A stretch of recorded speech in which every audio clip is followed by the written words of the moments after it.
Quiero leer y hablar hoy un tema que es muy conocido, pero realmente a veces se le da poco valor a lo que Dios nos habla día tras día. Malaquías, en el capítulo 3, el versículo 13, tiene una palabra del Señor tocante a una demanda que Dios le hace a través del profeta al pueblo de Israel. Y el título del tema es Ten cuidado de lo que hablas, ¿no? Y no voy a hablar exactamente en el sentido del poder que tienen las palabras, sino de lo que estamos nosotros hablando, de lo que estamos nosotros diciendo. ¿Por qué? Ya me va a entender. Quiero leer con usted la palabra del Señor. Malaquías 3:13 dice de esta manera, y el título en la Biblia dice la diferencia entre el justo y el malo, ¿no? Aquí había una situación muy parecida a lo que hoy en el mundo se está viviendo. Usted no sé si se da cuenta que todos hoy sabemos de todo. Bien, no tenemos quizás algún título especial, pero todos por una forma u otra estamos informados, bien o mal, pero todos somos periodistas, otros todos somos paparazzis también, otros todos somos políticos, todos somos algo y todos en ese aspecto siempre tenemos un comentario, un pensamiento acerca de todo lo que se vive en estos tiempos, ¿no? Y aquí hay una situación que estaba viviendo el pueblo de Israel, donde Dios estaba escuchando. Dios estaba atento a lo que estaba diciendo la nación, lo que estaba hablando su pueblo. Algo para destacar, que no era gente común la que estaba hablando, sino que era el pueblo escogido de Dios. Dice la Escritura de esta manera, dice así: vuestras palabras contra mí han sido violentas, dice Jehová. Y dijiste, ¿qué hemos hablado contra ti? Habéis dicho, por demás es servir a Dios. ¿Qué aprovecha que guardemos su ley y que andemos afligidos en presencia de Jehová de los ejércitos? Decimos pues ahora, bienaventurados son los soberbios y los que hacen impiedad. No solo son prosperados, sino que tentaron a Dios y escaparon. Entonces los que temían a Jehová hablaron cada uno a su compañero, y Jehová escuchó y oyó. Cuán importante esto. Dios escuchó y oyó. Por algo lo marca de esta manera el escritor de este fragmento bíblico. Dice que escuchó y oyó. Y fue escrito libro de memorias delante de él para los que temen a Jehová y para los que piensan en su nombre. Y ahí viene ese pensamiento, ¿no es cierto? Esa idea de Dios. Dice, y serán para mí especial tesoro, ha dicho Jehová de los ejércitos, en el día en que yo actúe y los perdonaré como el hombre que perdona a su hijo que le sirve. Entonces os volveréis y discerniréis la diferencia entre el justo y el malo, entre el que sirve a Dios y el que no sirve. Qué tremenda palabra del Señor para aquellos que estaban en una situación de duda, de temor. A veces nosotros pensamos que las palabras se las lleva el viento, pero realmente tenemos que pararnos y pensar que todo lo que nosotros decimos tiene una causa y un efecto, sea en el mundo natural como en el mundo espiritual. Hermanos, ¿saben qué? Las palabras pueden ser usadas para bien o para mal, ¿verdad? Nosotros podemos hablar bien o podemos hablar mal. Podemos bendecir como podemos maldecir, conscientemente o inconscientemente. En este caso, el pueblo de Dios tenía muy en claro lo que estaba hablando, porque era gente conocedora de Dios. Un mal uso, hermanos, de palabra no solo puede ofender a las personas, sino también a Dios, como este ejemplo que hemos dado a leer en esta oportunidad. Esto último estaba aconteciendo en la época de Malaquías. Para ser más preciso, hace más de 400 años antes de Cristo, de modo que Dios va a hacer un formal reclamo por esta situación. En primer lugar, el reclamo de Dios se basaba que tenía que ver con algo que estaban diciendo el pueblo de Dios en contra de Dios. No estaban hablando de cualquiera, quizás lo hacían inconscientemente. Y la inconsciencia en un conocedor de la verdad, suele suceder porque comienza a haber una cauterización de esa conciencia, no tener la sensibilidad, no estar dócil a lo que Dios está diciendo o lo que Dios te estuvo enseñando, como en este caso a su pueblo. Hermanos, en esta noche es muy importante que prestemos atención y que estemos atentos porque Dios está escuchando lo que yo digo y lo que yo pienso. Digo, escuchando lo que hablo y lo que mi mente habla. Porque tenemos la voz de la conciencia que habla bien o habla mal. En este caso Dios estaba escuchando. Sígame por favor. Entonces, y Dios lo tomó, escucha esto lo que te voy a decir, lo tomó, ¿sí?, como dardos venenosos. Es decir, Él mismo dijo que esas palabras eran bastante violentas, eran duras para Dios. Hay cosas que para nosotros pueden ser comunes, ¿verdad? Un enojo, un arrebato, una mala situación, un estado de amargura y proferir cualquier impropio y decir palabras que a lo mejor para nosotros no son ofensivas, pero para Dios tienen otras características. Llegan de otra manera, porque Dios lo que mira no en sí cómo están formadas las palabras, sino el espíritu o el tono con que nosotros decimos esa palabra. ¿Me van entendiendo? Alguien que diga un emoticón del otro lado, amén. Cuando el pueblo oyó, porque el pueblo, vemos en el versículo 14, cuando el pueblo oyó este reclamo de Dios, enseguida respondió, pero respondió con una mala actitud. Esa respuesta del pueblo es muy clara, característica, cuando una persona no está atenta a la voz del Señor. No está atenta a los tiempos, no estás comprendiendo su situación personal y entonces tiene la misma actitud. Como nosotros decimos, cuando alguien nos dice, me ofendiste, y bueno, cuando uno está conectado con la realidad, dice, ¿en qué te ofendí yo? ¿No? ¿Cómo que yo te ofendí? Haciéndonos los desinteresados, mirando para otro lado y sin embargo hemos ofendido a alguien y no nos hemos dado cuenta porque estamos en nuestro propio mundo encerrado y nosotros desde ahí no podemos ver el grado de ofensa que hemos hecho a la persona hasta que alguien nos confronta y nos dice, me ofendiste. Así le pasó al pueblo de Dios. Y algo que yo quiero hacer como un paréntesis y aclarar, cuando la pregunta del pueblo, y dijiste en qué hemos hablado contra ti. Quiero estudiar esta frase y tocar el espíritu de esta frase porque esa respuesta del pueblo es una clara característica de una persona que no se da cuenta y está en pecado o está en falta.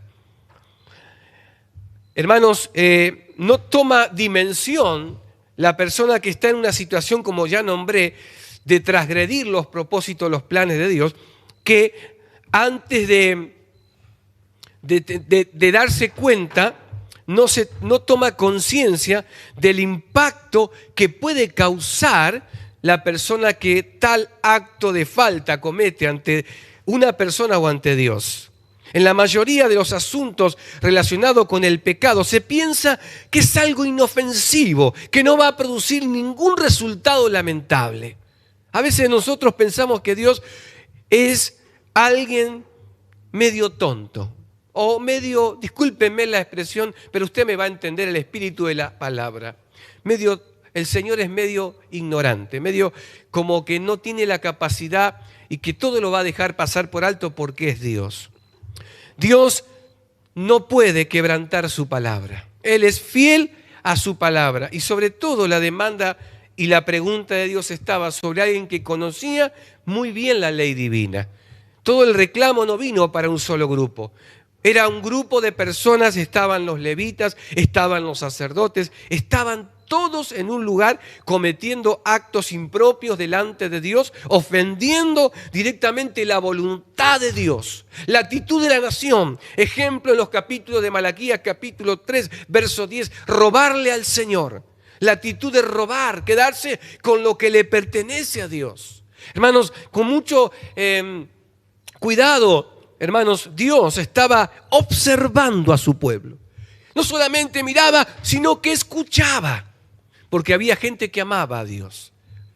Y ahora me va a entender, porque había gente que quería agradar a Dios. Pero a veces cuando la cosa está entremezclada y hay gente no realmente fiel, es más fuerte el comentario del infiel que el del fiel.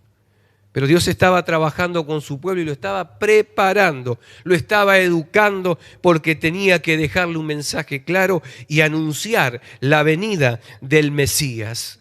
En los capítulos 4 podemos ver todo lo que Dios después le dice a ese pueblo. Entonces, cuando nosotros no nos damos cuenta el grado que tienen de destrucción las palabras que decimos ante el Señor, y aún si podemos tener a veces en algún momento de locura o de ira, decir cosas que ofendemos a nuestro cónyuge, o ofendemos a nuestros hijos, o ofendemos a un jefe de trabajo o a un compañero. Después decimos, fue un momento donde se me salió la chaveta, ¿no? Y tratamos de arreglarlo y, hermanos, eso pasó desde otra óptica delante de la mirada de Dios. De modo que Dios le va a explicar después, porque cuando surge la respuesta del pueblo de Dios, le dice, mira, yo te voy a explicar lo que estás haciendo. Yo quiero que entiendas algo. Entonces Dios le empieza a dar las razones, ¿sí? Aleluya. De modo que Dios le va a explicar las razones del reclamo, tendríamos que decir. Y el reclamo y las razones estaban en el capítulo 14, el capítulo 3 del verso 14 al 15 en adelante. Dice, ustedes hablaron cosas muy duras de mí. No voy a decir, bueno, la ofensa fue con alguien que está realmente en su nivel humano, pero la cosa venía de arriba. No era una cuestión humana, era una cuestión que decían cosas que estaban ofendiendo directamente la gloria del Señor. Y Él les empezó a dar sus razones y le dice, estas son las palabras violentas o duras. Es decir, cuando hablamos de palabras violentas o duras, tendríamos que decir que son groseras, que son palabras irreverentes, impropias ante la presencia del Señor. El Señor estaba escuchando el diálogo que el pueblo de Él hacía entre sus hermanos acerca del servicio o adoración a Dios. No estaban hablando de cualquier cosa. Hello, aquí, atención. Estaban hablando de la adoración a Dios. Estaban hablando del asunto del cielo. Estaban hablando de las ordenanzas del Señor. Estaban poniendo en tela de juicio lo que Dios había ordenado. Y eso delante de Dios era así como tomar el nombre de Dios en vano. Amén. Entonces, la cosa no era para nada fácil. Pero atención aquí, Dios podía entender el espíritu de sus palabras y la conclusión que habían sacado. ¡Wow! Habían sacado una conclusión. ¿Sabes cuál era la conclusión? No vale la pena servir a Dios. No vale la pena adorarlo. No vale la pena vivir en santidad. No tiene sentido someterse a los preceptos divinos. ¿De qué sirve humillarse delante de Dios? Y escuchá lo que quiero decirte en esta oportunidad, para sumarle todavía a la conclusión tan sabia que habían sacado. Escuchá, los hermanos judíos, los colaboradores de los que estaban en aquel lugar, para ser un poco más ofensivos, ellos estaban haciendo una apología de la impiedad. Escuchá lo que te digo, apología de la impiedad, cuando dijeron, bienaventurados, o dichosos, o muy felices, los soberbios. Estaban revocando todo lo que habían afirmado como una verdad. Estaban negando, se estaban volviendo atrás. Algo así como estaban apostatando de la verdad, dejando la fe para volverse atrás. Pero atención aquí, hermanos, en síntesis, ellos, por decir así, vamos a traducirlo a nuestro tiempo. Viva el pecado, ¿sí? Viva la impiedad, hurra, hagamos de nuestras vidas lo que quieran. ¿Por qué? ¿Por qué llegaron a esta conclusión? Escuchá lo que quiero decirte. ¿Por qué? Cuando uno aparta la mirada de Dios y empieza a ver lo que está delante y a fijarse lo que hace el otro, usted aparta la mirada de aquel que le dio la vida y comienza a hacer conjeturas y a hacer comparaciones y a compararse con el otro. Este pueblo estaba haciendo eso. Llegaron a esta conclusión porque estaban viendo que los impíos alcanzaban la prosperidad. ¡Wow! Yo estoy mal. Mirá, ni siquiera una bolsa de cemento puedo comprar. Vamos a traerlo a este tiempo. ¡Wow! ¿De qué me sirve congregarme? Ofrendar. Mirá cómo estoy encerrado aquí. El coronavirus está parado en la puerta de mi casa. ¿Cuántas cosas? La economía está mal. ¿De qué sirve ser parte de Betel? Ser parte de cualquier iglesia, si al final todos nos vamos a morir. Alguno estará diciendo, ¿de qué sirve? Hermanos, no se compare nunca y no haga lo que hizo este pueblo. No deje de darle la gloria a Dios, porque Dios le estaba pidiendo que su gloria tenía que ser realmente reverenciada a través de la obediencia y la sujeción a los preceptos divinos. Este mismo problema, hermanos, enfrentamos los cristianos de este tiempo. En ocasiones nos sentimos perplejos por la prosperidad de los impíos y pensamos y ponemos a analizar si vale la pena seguir a Cristo o vivir para Cristo o estar en la iglesia. Este es un tiempo donde la verdad está siendo juzgada. ¿Escuchaste lo que dije? La verdad está siendo cuestionada. Y peor cosa es lo que se vive desde la puerta de casa para adentro, cuando nadie te ve, cuando tú te sientes vacío, porque has perdido algo, porque sientes que te han sacado tu derecho a estar en comunión con tus hermanos. Pero quiero decirte algo, porque en la historia, en el cuadro pintado de este pasaje, hay alguien que estaba escuchando. Cuando vemos en el verso 16 esa palabra que dice entonces, el versículo 16 aparece esta palabra.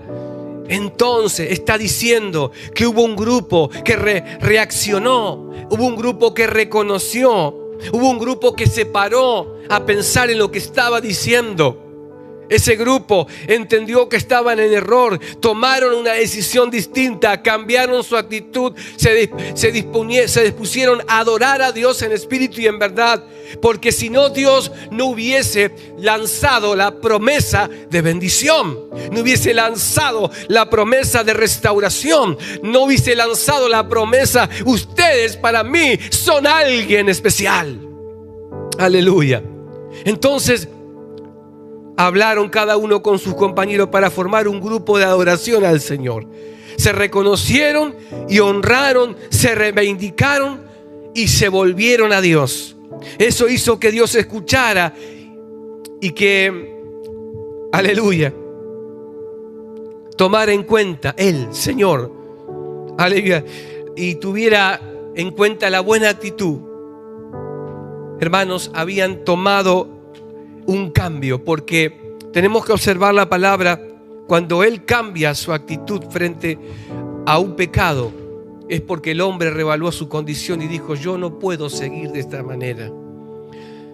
Ahora, Dios está escuchando lo que estamos hablando. Dios está muy atento a su pueblo en este tiempo. ¿Por qué? Porque sabe que muchos están gimiendo, llorando, están preocupados por la economía, están preocupados por el país. Dios dice, pongan los ojos en mí. Pongan los ojos en mí, porque yo no los voy a dejar solos. Y vale, y valió, y valerá la pena vivir para mí. Porque yo soy el que soy, dice Dios, el que te dio la vida, el que te dio la salud, el que te cuida, el que te sostiene. Y aunque estés triste o rodeado, en esta noche te dice el Espíritu Santo, las palabras que has dicho me han dolido el corazón. El renegar del Señor, el renegar de las cosas que te di. Tú no valoras lo que tienes porque hoy no te falta nada. Tu condición, antes de que yo te conociese, Cuando te escogí de entre la mugre, te saqué de tu pecado, te perdoné. Tú no podías discernir tu estado, pero hoy ves y miras hacia atrás y tienes un pasado horrible, pero tienes un gran futuro. Pero no puedes ver todo lo que hice por ti y lo que hago cada minuto de mi vida, dice el Señor. Te cuido, te protejo, te doy todo y todavía no he terminado lo que empecé. ¿No será que habrá personas que estarán haciendo apología del renegar, quejarse y mirar hacia atrás? En esta noche la diferencia Dios la va a hacer, porque no te alteres por causa de aquel que prospera. A Job le pasó en una oportunidad lo mismo. Job decía en uno de sus momentos donde lo iban a ver esos consoladores molestos, esa gente que a veces más vale perderla que encontrarla. Él también se sintió devastado, caído. Él también se sintió confundido y empezó a hacer como un cántico del que prospera en su camino, del que avanza, del que camina en esta vida y parece que nada le pasa. Pero hay muchos en esta noche que me están escuchando, me están mirando. Dios te dice: ustedes para mí son un especial tesoro. ¿Sí? Para mí yo tengo todo anotado lo que han hecho, lo que han servido, lo que han entregado, lo que han invertido. No lo han invertido en los hombres, lo han invertido en mi reino. Y Dios, como siempre decimos, no es deudor de nadie. Dios tiene en cuenta todo lo que haces, pero debes disponer y debes cambiar la actitud de hablar mal de Dios, de renegar ahora. ¿Cómo será? ¿Qué sigue ahora en mi vida? ¿Quién estará diciendo por demás es servir a Dios? Vuélvete a Dios y comienza a adorar en espíritu y en verdad. Y en esta noche el Señor te va a levantar con su poder. Quizás esperabas escuchar otra palabra para desenfocarte de tu dolor, pero Dios te está metiendo el dedo en la llaga para que te des cuenta que debes disponer la actitud de rebeldía y de queja delante de Dios, porque a Dios eso no lo va a mover. A Dios lo va a mover que tú cambies, como está mirando en esta noche tu corazón y está mirando lo que estás pensando en ese entonces. Así como hay gente que teme a Dios todavía, que sabe que lo que está pasando en el mundo y lo que estamos viviendo es una gran oportunidad para nosotros. Este tiempo es una gran oportunidad para la iglesia. Dios se va a glorificar de manera sobrenatural, como lo hizo siempre a través de la palabra. Hay poder en su nombre. Amén. A veces nosotros estamos mirando lo que hace el otro y no miramos lo que hacemos. Y lo peor de todo, cuando nos ponemos y nos juntamos entre 2 o 3 y viste, la verdad sí, no creo. No, y fulano, y sultano, y menganito. Y la mesa que tendría que ser una mesa donde tiene que haber bendición, hay una mesa de pan de lágrimas, de queja, de crítica, de juicio contra Dios, contra tu hermano, contra tu hermana. Y hablamos mal o nos sacamos conjeturas de situaciones carnales y diabólicas, porque en ese momento hay alguien que se mueve para que tú caigas en maldición y en pobreza. Porque, hermano, el que anda en murmuración anda en pobreza. El que anda todo el tiempo en crítica no puede ver la bendición de Dios porque está amargado.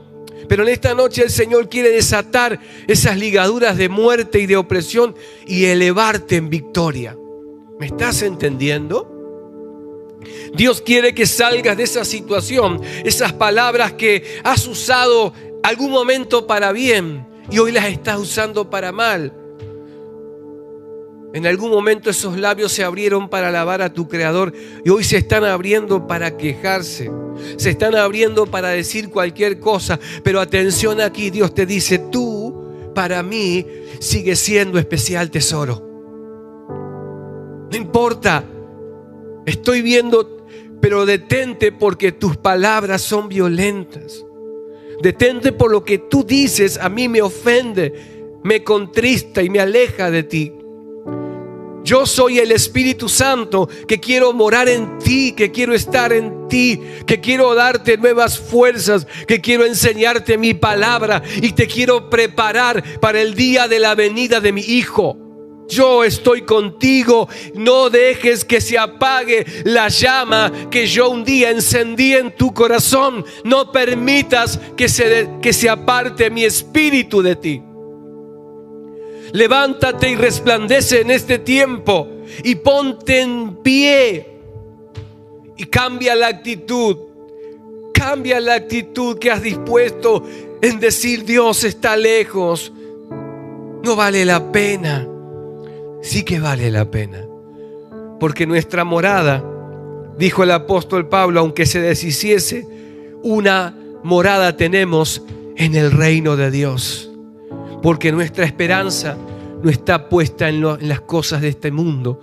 Nuestra esperanza está puesta en Jesucristo y Él volverá.